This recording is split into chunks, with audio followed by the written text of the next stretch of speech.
Hola chicos, Historia del arte y de la cultura, el 56. Seguimos con la literatura romana, nos estamos excediendo un poquito en contenido comparado con lo poco que pone en el libro, en cuyo caso me da que pensar, ¿no te estarás pasando un poquito?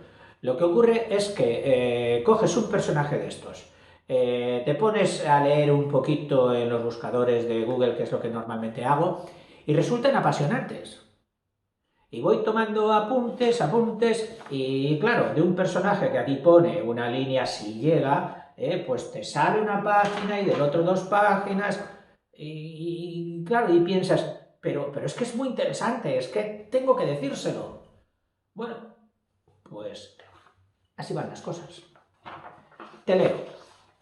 Empiezo con el libro porque estábamos ahora ya en la tercera edad de la literatura. La primera había sido la iniciación, el inicio.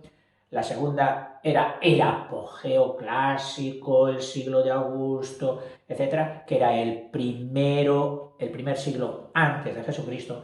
Y una vez pasado eso, empezando, hace coincidir con la muerte de Augusto, ya hasta la caída del Imperio Romano lo califica de edad de plata o decadencia. O sea, que nos vamos a preocupar de la tercera edad, que la llaman edad de plata o decadencia. Aunque vemos grandes autores, deca, de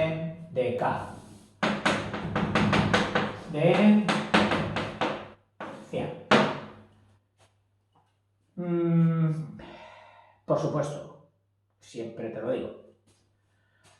Lo que voy a decir aquí es solo la puntita del iceberg de todo el contenido que hay dentro de este epígrafe de Edad de Plata. O sea, tú puedes encontrar aquí tomos enteros de literatura y yo te lo voy a limitar a 2 vídeos, si llega, con como mucho 1 hora de contenido. O sea que te lo digo para que no pienses cuando hayas visto esto, que ya sabes mucho. No, hay que ser modestos. No sabemos de todo, no sabemos casi nada. Esa es la verdad más verdadera. Continuo. En la decadencia, llamado Edad de Plata, que abarca desde la muerte de Augusto, que es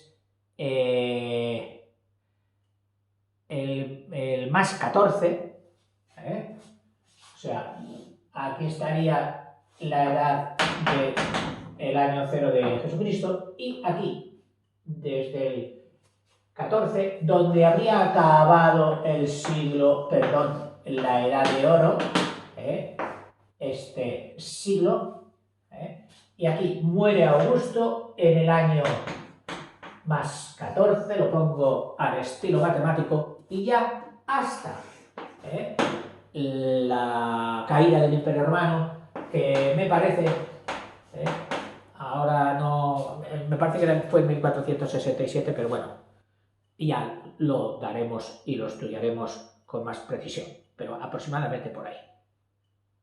Todo este periodo, durante el cual los mejores escritores son de origen español.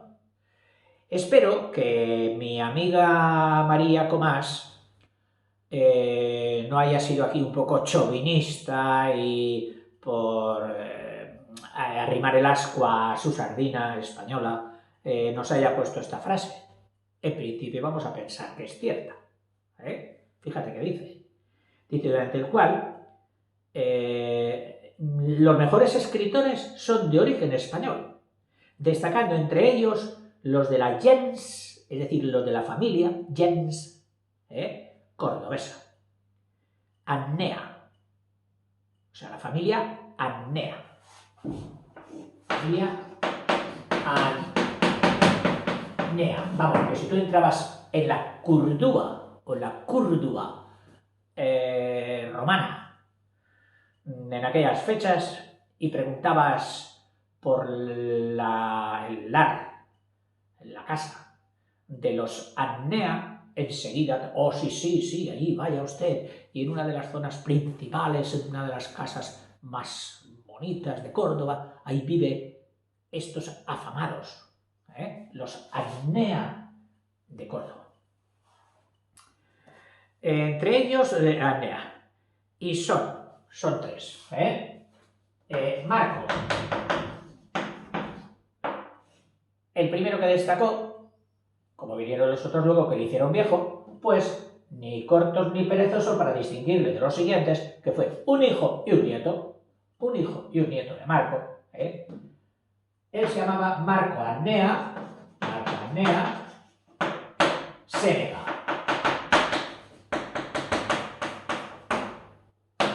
Que este fue el retórico, el orador.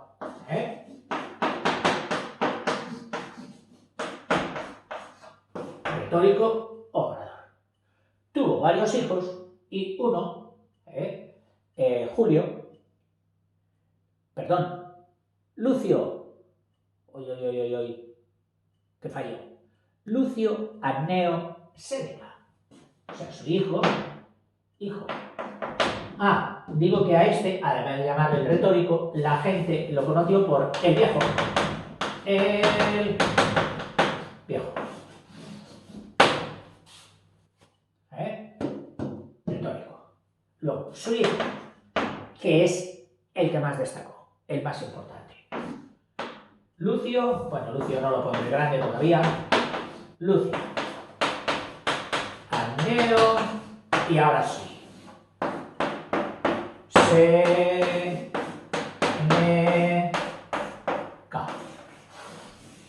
Fue el que más ensalzó, el que más glorificó su apellido, Séneca.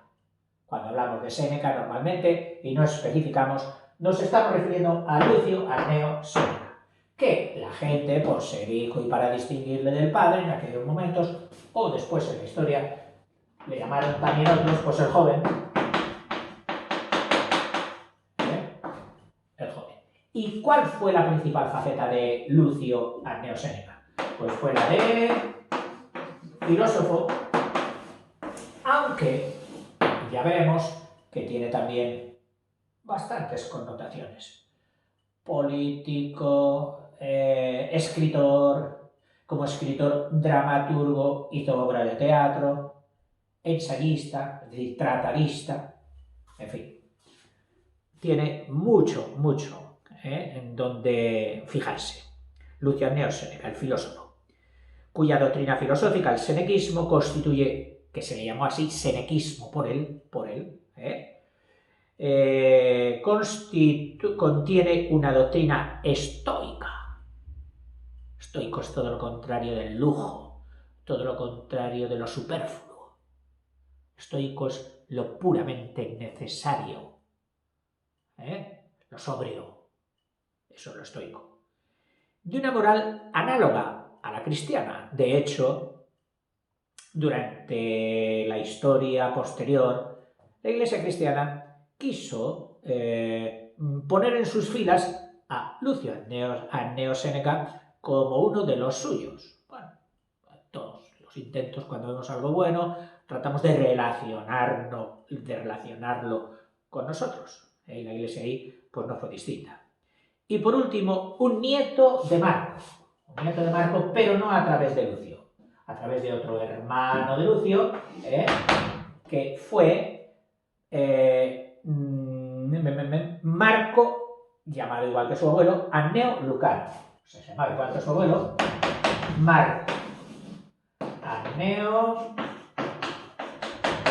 Lucano, que es el nombre por el que más se le distingue, como pasa con las personas actualmente, que por parentesco tienes igual el nombre y el primer apellido, el único, y ya en el segundo apellido es donde te diferencian, y entonces va la gente y te llama por el segundo apellido. Y no te llaman por el nombre o por el primero, que habría posible confusión. Pues aquí lo mismo, Lucano. ¿Y qué faceta fue a la que se dedicó Lucano? Si su abuelo había sido retórico y su tío había sido filósofo, él se dedicó a poesía, poeta. Veremos qué relaciones tiene muy interesante con su abuelo y sobre todo con su tío, y lo que le acarreó.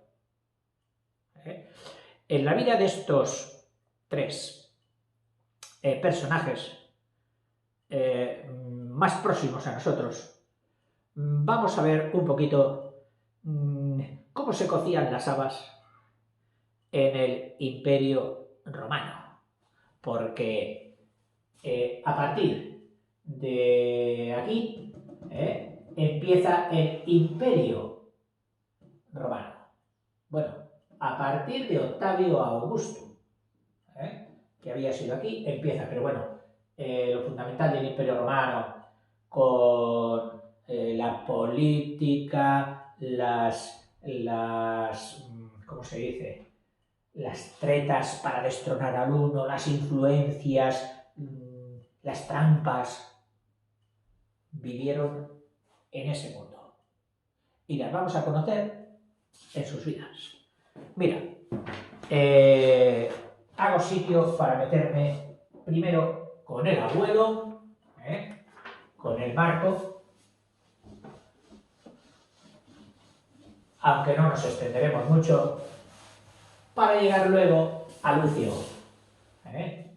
a nuestro Séneca más importante cordobés. Marco Anneo Séneca, el retórico, padre de Lucio, nace, por situarlo un poquito Marco, Marco Annea Séneca, el retórico. El retórico que, sabes tú también, que su oficio realmente era la oratoria. Orador. Hablar en público. Orador. Claro, muchos de sus discursos se escribían, o los escribía él antes, pero la finalidad era esa, dirigirse a la gran masa, al público en general, o a un público específico, como podía ser el público del Senado.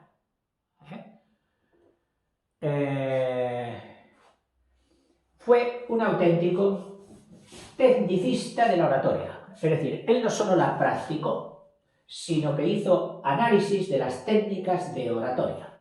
Fue un auténtico técnico de la oratoria. La oratoria es una disciplina, una ciencia, que ha caído la pobre. Así oímos lo que oímos. Los medios de comunicación son tan potentes y la propagación es tan fácil. Es decir, es tan fácil oír a un diputado, a un presidente de tal entidad, que llegan allí con el micro, se meten las cámaras y ese señor empieza bla, bla, bla, bla, bla, bla. Y lo hacen muchas veces, deplorablemente, y uno echa en falta y dice, pero bueno, ¿no decía que había gente antigua que hablaba muy bien, que daba gusto escucharla, que te quedabas ahí embobado horas? Pues, ¿por qué estos señores no han estudiado un poquito de esa ciencia, de oratoria, de expresarse bien? Pues porque yo creo que ha sido la facilidad de comunicación y la gran cantidad de discursos y de locuciones que nos llegan. Antes eran menos, y se trataban con más respeto, con más delicadeza, con más cariño, se escribían, se ponderaban, y hoy,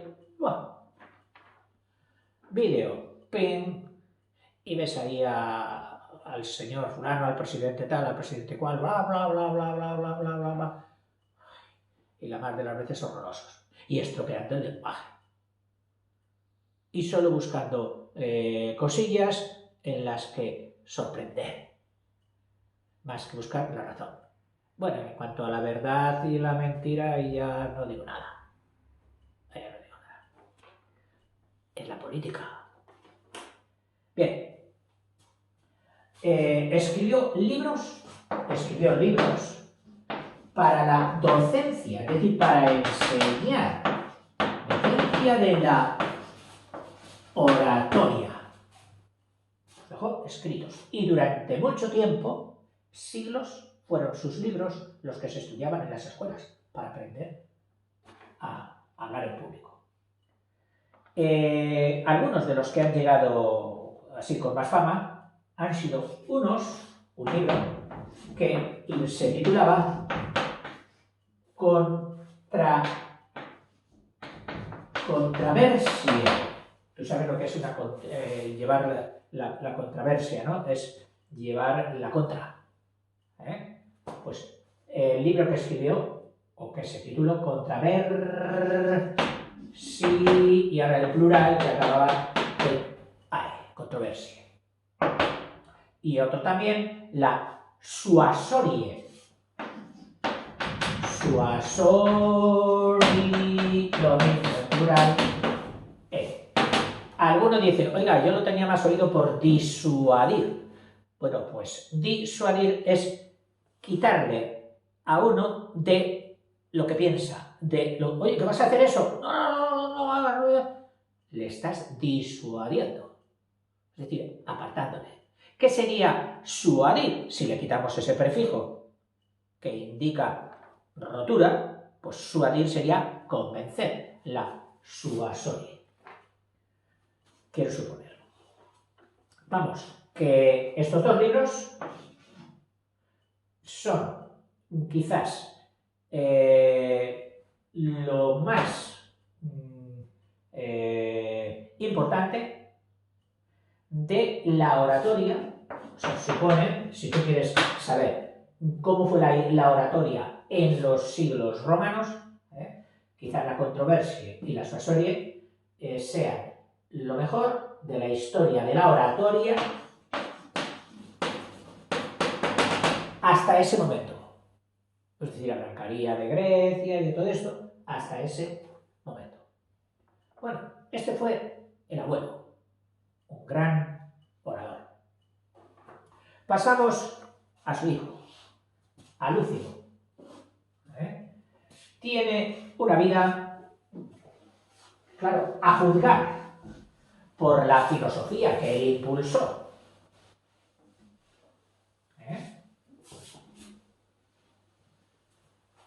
Por la filosofía que él impulsó, podríamos pensar que fue, pues, un señor convencido, o casi un santo. Incluso en la historia algunos han querido canonizarlo. Y parece ser que con estudios profundos y más críticos, pues no hay nada de eso. Parece que no. Verás, Lucio nace el hijo de Marco, Lucio Anneo.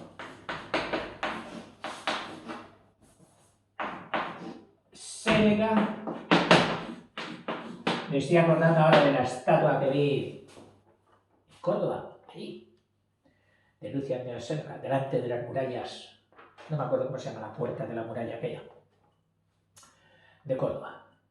Es curioso como, si visitas Córdoba, una ciudad impresionante, el cariz más generalizado que te da la ciudad es el del musulmán, y es por la fuerza de la mezquita. Ese es el testimonio histórico más grande que tiene la ciudad, hecho en piedra, es la mezquita. Entonces, pues claro, tienes a pensar que Córdoba fue grande en el mundo musulmán, en el califato. Pero pues no. Lo había sido antes también con los romanos. Hay testimonios en la ciudad. El templo romano de Córdoba presenta columnas y todo eso, pero no totalmente hecho ni reconstruido. pero queda un poquito ya de decir, oye, pues esta ciudad también fue romana, y tanto que lo fue, importantísima, durante el Imperio Romano, Córdoba. Este filósofo, que nació el año 4 y ya dentro de Cristo, y murió en el 65, es decir, del más 4 al más 65, y de qué manera murió, ya hablaremos, destaca porque en sus filosofías siempre tuvieron un cariz moralista. Es que la moral es la disciplina que se ocupa de las costumbres humanas, del comportamiento, de lo que es bueno, de lo que es malo, la moral, mormoris costumbre. Fue también, no obstante, además de filósofo, ya te lo he dicho, además de filósofo, fue político y con bastantes cargos, orador, lo que casi siempre le acarreaba problemas. Era un chinchón, se metía con los que mandaban. 3 veces lo condenaron a muerte, 3 veces. Y sufrió destierro y más. Y escritor. Y como escritor, además de tratados, lo que más ha llegado han sido las teatro, con nombres muy clásicos de la mitología griega que ya veremos. Fíjate, ostentó cargos de cuestor, que si te acuerdas del vídeo donde pusimos la organización de la sociedad romana, te acordarás de que el cuestor era el administrativo general del Estado y enfocado a la justicia también, es decir, como un administrativo de la justicia. Luego, pasó a pretor, que pretor, sí, pretor ya es como el ministro de justicia, o sea, de justicia. Luego, senador. El número de pretores eran varios. El número de senadores también varios, es decir, que no fue el único en ese aspecto. Senador. El Senado, que sería el poder legislativo, el que hacía las leyes. Y también el poder ejecutivo. O sea, el Senado romano tenía también mucho de poderes ejecutivos, que diríamos hoy. Y por último, cónsul. Aunque cónsul en aquel momento era como el jefe de gobierno, pero era de 2 personas. O sea, mandaban a la par 2 presidentes de gobierno. Hoy suele mandar uno solo. Él hace un gobierno, pero él dirige. Bueno, pues entonces en la Roma de aquel tiempo eran 2 los cónsules. Él no llegó a ser exactamente uno de esos 2 cónsules, sino que llegó a ser cónsul sufecto. Sufecto, ¿qué significa? Sustituto. Y es que desde que moría un cónsul hasta que ponían el siguiente para elegirlo,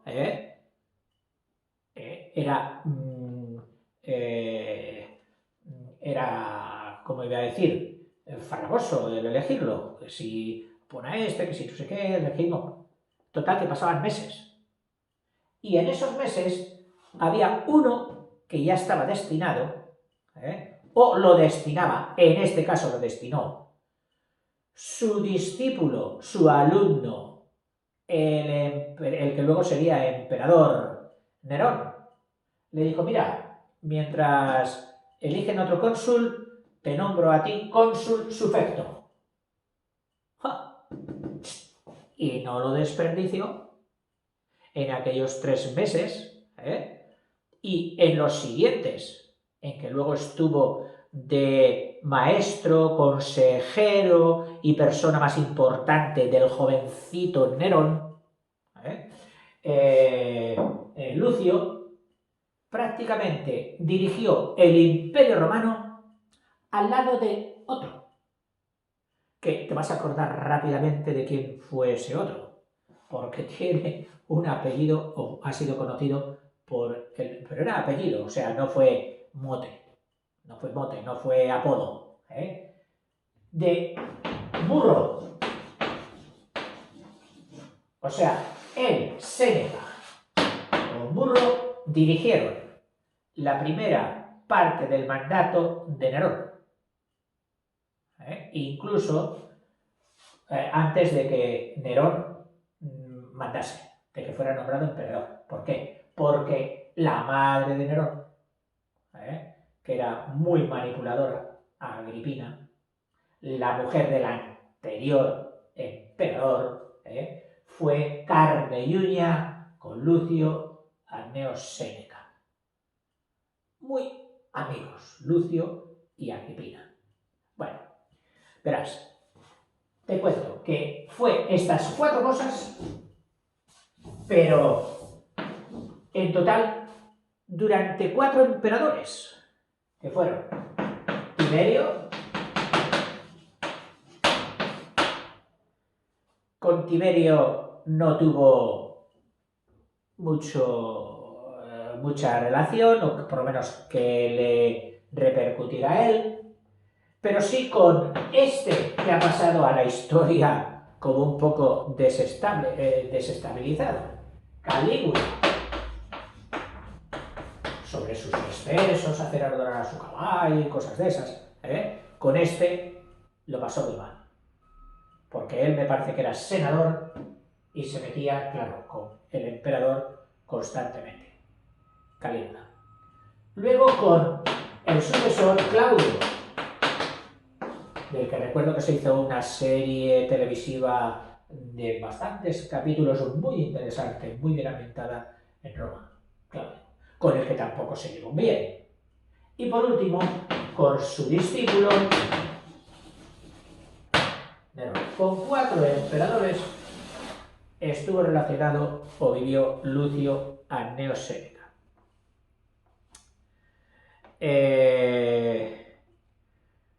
Ya hemos dicho que los primeros años del imperio de Nerón, entre la madre y Lucio, eran los que cocían el bacalao, y también con burro.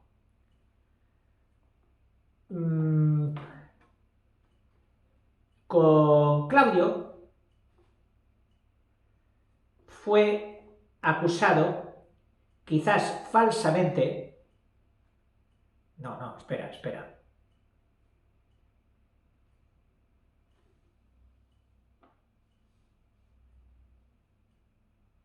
Es que las 3 condenas que tuvo, una con Calígula, otra con Claudio y otra con Nerón. De las 2 primeras salió bien parado. De la condena de muerte que le dio Calígula,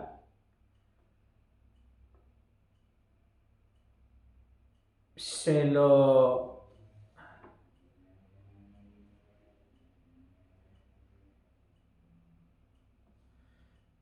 La verdad es que no he puesto...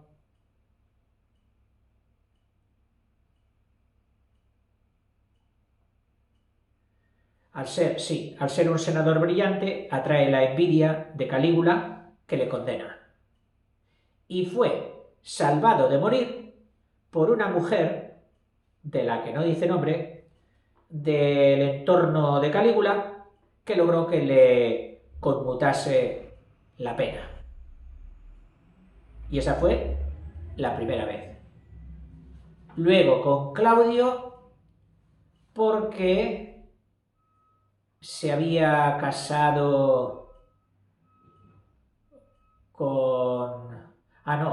le acusaron de haberse entendido adúlteramente con la hermana de Claudio. Y como Claudio tampoco recibía muchas flores en el Senado de Séneca, pues aprovechó para condenarle a muerte.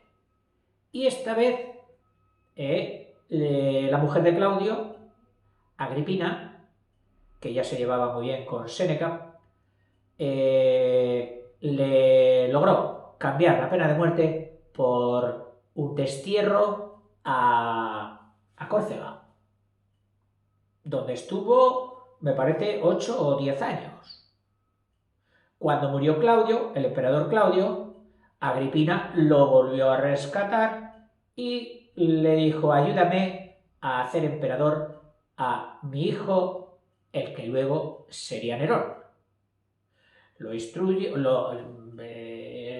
rezaba como que era su maestro, que efectivamente lo sería, pero el poder y la política le sacó de la noble tarea de maestro, de instructor, y se aplicó más bien a dirigir el imperio. Esto, con todos los enemigos que ya se había hecho anteriormente en el Senado y puesto en el candelero por Agripina, todavía le granjeó más enemigos. No obstante, la primera parte del reinado o del imperio de Nerón, donde quienes llevaban la batuta eran Séneca y Burro, fue de las épocas más brillantes y alabadas de todo el imperio romano.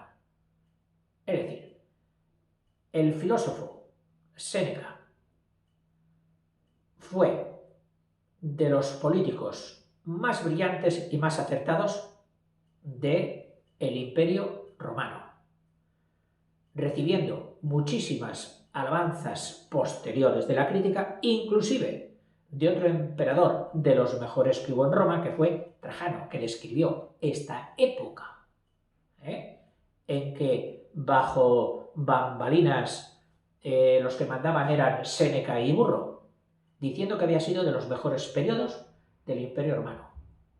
Se hicieron leyes muy buenas y se tomó una política económica muy buena en Roma. O sea que podíamos ponerle también, además de todas estas cosas que habíamos dicho, la de estadista, gobernante, que lo hacía sin cargo, lo hacía como válido, es decir, como personaje favorito y elegido por el que realmente mandaba. Pero mientras lo hizo no era ni cuestor ni nada de esto. Es decir, no tenía nombramiento de gobernante. Esto a los nobles del Betal los exacerbaba mucho. Se puso mucha gente en su contra. De forma que cuando Nerón ya despierta un poquito de su juventud, donde le habían mantenido con juegos, con distracciones y con mujeres, pues quiso gobernar y los enemigos de Séneca le dijeron: Nerón, que quien está mandando es tu madre, ¿y sabes qué? Tu madre ha conspirado contra tu vida. Bueno, sea como sea, sería verdad, sería mentira, Nerón mata a su madre, a Agripina. Y entonces el siguiente era él. Dice: ahora vendrá por mí. ¿Y qué hace Lucio? Pues en el Senado esmerarse por convencer a todo el mundo de que la muerte de Agripina había sido justa y que Nerón era un emperador justo, porque al fin y al cabo el hecho de que fuera madre no le daba razón ninguna para conspirar contra la vida de su hijo y que aquella muerte había estado bien. Eso la historia se la ha puesto en el lado negativo a Séneca, de hacer la pelota a Nerón, incluso en público en el Senado. Anteriormente, también en su vida, había sido importante a la vuelta de Córcega, donde le había desterrado el anterior emperador, el marido de la Agripina, el Claudio. Pues una vez muerto el ratón, perdón, muerto el gato, que sería Claudio, Séneca, cuando vuelve del exilio, escribe unas cosas sobre Claudio, vamos, llamándole de todo menos guapo y diciéndole que allí en el Hades, en el paraíso, en el otro mundo, lo habían hecho poco menos que un don nadie. O sea, riéndose de él. Y también argumentando que eso entraba dentro de su filosofía, porque él defendía en todo la igualdad de los hombres y que nadie tenía atributos de Dios o para ser Dios, contra lo que estaba, pues aprovechó para ponerle a caldo. Y en fin, ya muerta la madre Agripina, Lucio, Séneca, para librarse, dice, le hizo testamento a Nerón de todas sus riquezas, porque durante ese periodo en que estuvo mandando con burro, hizo un pastón, se hizo muy rico, muchas posesiones. Y el hecho de que un senador o de un individuo de tu imperio pudiera rivalizar en lujos y en fiestas contigo, a ningún emperador le gustaba, y a Nerón menos. Y por ahí los enemigos de Séneca le atacaron mucho. Fíjate qué vida se pega, costa, etcétera, etcétera. Total, que en un montaje, en un intento de matar a Nerón, que fue encabezado por un tal Pisón, pues le dijeron que Séneca era socio en el intento de Pisón. Y eso prosperó.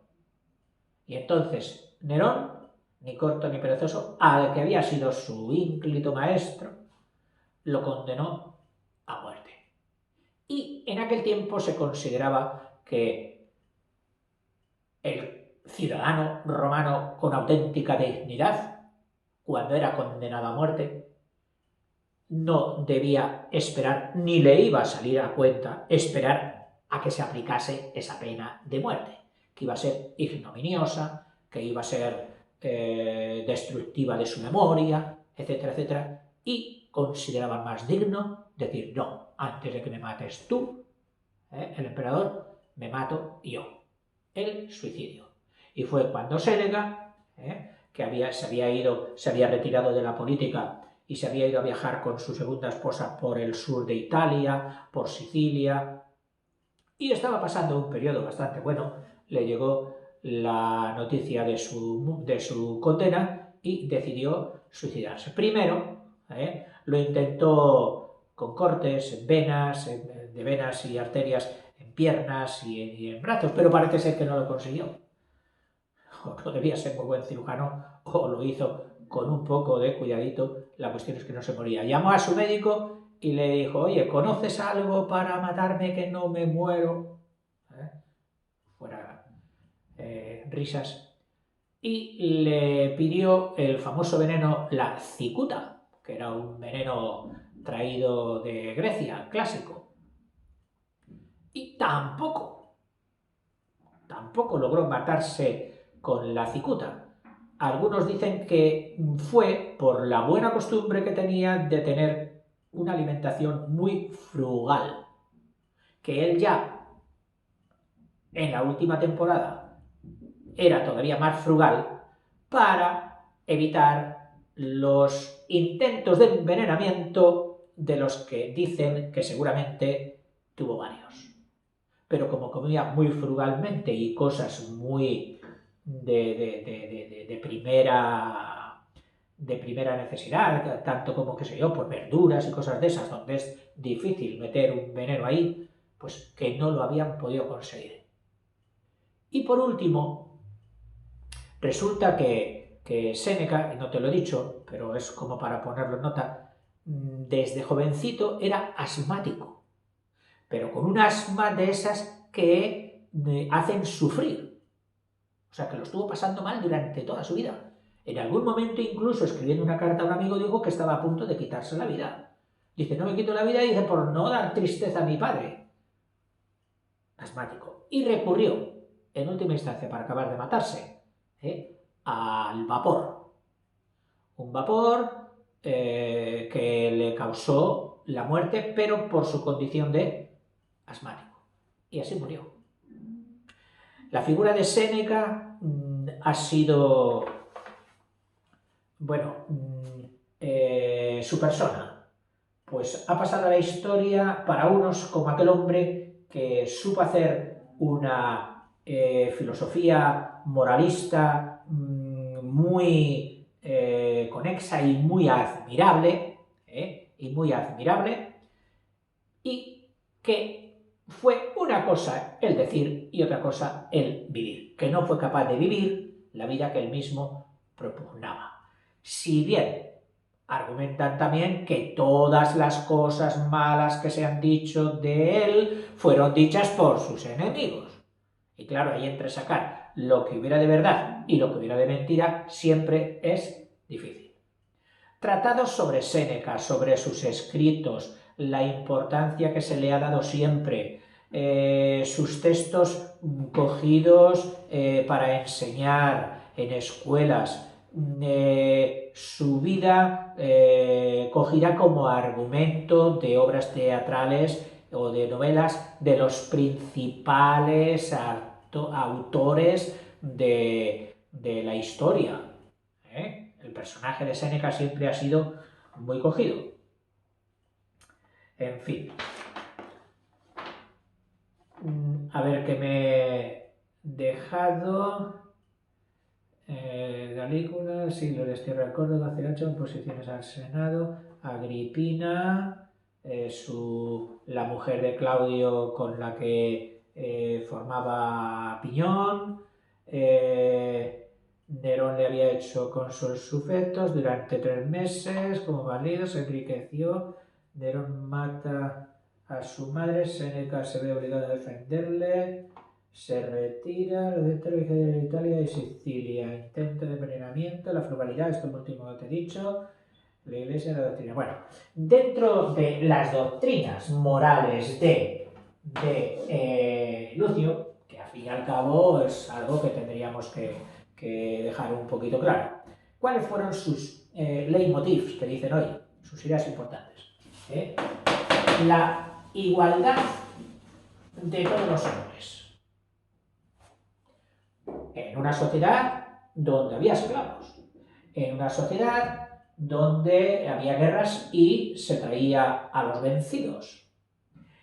Y considerar a un vencido igual que tú, en dignidad. Donde el imperio, por conveniencia, había hecho un dios humano para concitar voluntades y mantener unido al imperio. Pues él defendía la igualdad de todos los hombres. Una vida sobria y moderada, sin excesos. Lo que, según sus detractores, que decimos que no sabemos hasta qué punto tendrían razón o no, no lo vieron en él, hasta calificarlo de auténtico mujeriego.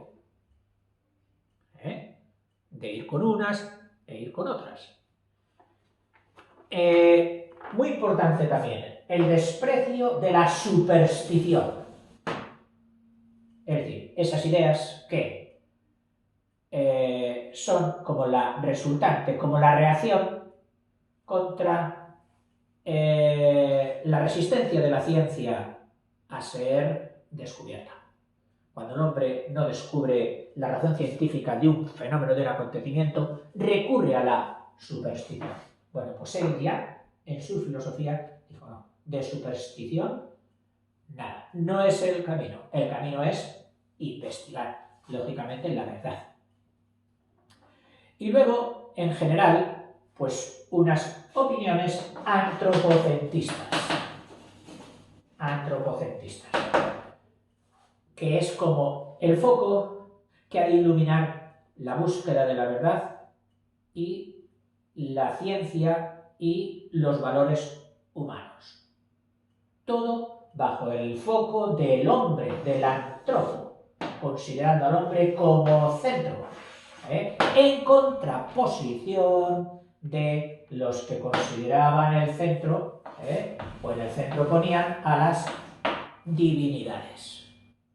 Él no, él ponía en el centro de todas las causas y efectos al hombre, antropocentrismo. Ridiculizó enormemente a Claudio precisamente por eso, porque quisieron hacerle Dios, después de muerto, y él se opuso totalmente y dijo, en el otro mundo lo han dedicado y le han hecho esto y le han hecho lo otro. A Calvo. Y claro, como respuesta a todo esto, a sus doctrinas, pues sus detractores le tacharon de hipócrita, dice una cosa pero hace otra, y de mujeriego. Y hasta aquí el Lucio, Anneo nuestro Séneca. Vamos a coger solo a su sobrino. Su sobrino el pobre, que fíjate, el poeta Lucano, vamos a poner aquí, Marco se llamaba igual que su abuelo, Marco Anneo Lucano. Marco Anneo Lucano, poeta de renombre, poeta que había estudiado en las mejores escuelas de Atenas. Por cierto, de Lucio me he olvidado de decir que estuvo en un periodo de su vida por Alejandría, donde fue muy provechoso todo lo que allí cogió del saber de los egipcios. Le entró curiosidad por saber el nacimiento del Nilo, cosa que cuando tuvo la sartén por el mango, creo que montó una expedición para ir a descubrir el nacimiento del Nilo, que por supuesto no tuvo éxito, pero esa inquietud. Y también en Alejandría fue un hombre que a lo mejor hemos podido dar la idea de que fue un hombre de letras, filosofía, oratoria, política. No, fue también un hombre de ciencias.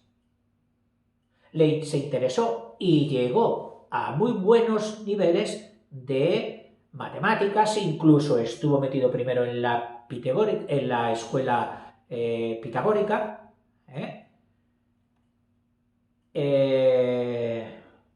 de astronomía, de arquitectura, o sea que fue un hombre también de ciencias, no solo un hombre de letras, eso de Lucio. Pero bueno, estaba hablando de Marco Anneo Lucano. Su obra más importante fue la Farsalia. La Farsalia. En la Farsalia, Lucano, el poeta, trata de hacer una epopeya, esas grandes obras, poemas narrativos, contando ¿qué? Contando la guerra civil entre sus dos emperadores del momento, Julio César y Pompeyo. Él, como hispano, en España casi todos estaban de lado de Pompeyo, porque Julio César había estado por aquí arreando estopa, y entonces no caía bien, y caía mejor pues su oponente, Pompeyo. Entonces, en esta obra narrativa, la Farsalia, sale mucho mejor tratado Pompeyo que Julio César, aunque el protagonista, el Ulises, por decirlo así, de esa epopeya de la Farsalia, no fue ninguno de los dos emperadores, sino un tal personaje épico, heroico, Catón de Útica, al que, como buen estoicista sobrino de su tío, en un momento determinado y en un alarde de dignidad, se suicida. Se suicida. Dentro del estoicismo, imbuido por su tío. Dedicó a Nerón esta epopeya, la Farsalia, con un tono de adulación, puesto que Nerón, ya sabemos, y lo hemos podido comprobar con la vida de su tío, era el aquí te pillo, aquí te mato, ¿por qué? Porque quiero y se acabó. De una forma muchas veces irracional. Ahí quedó el incendio de Roma. Y se suicida al tiempo en que su tío cae en desgracia y se suicida. Él dice, Nerón no me va a perdonar. Pero no me va a perdonar ya ni haciéndole dedicatorias ni nada. Y entonces decide también suicidarse. Lucano, el poeta. Bueno, con los Anneo-Sénecas y Anneo-Lucano, los de la gens de Córdoba, cordobesa. Hasta luego, chicos. No hemos acabado el periodo de plata. Tendremos que acabarlo, que nos quedan algunos nombrecitos. Hasta ahora.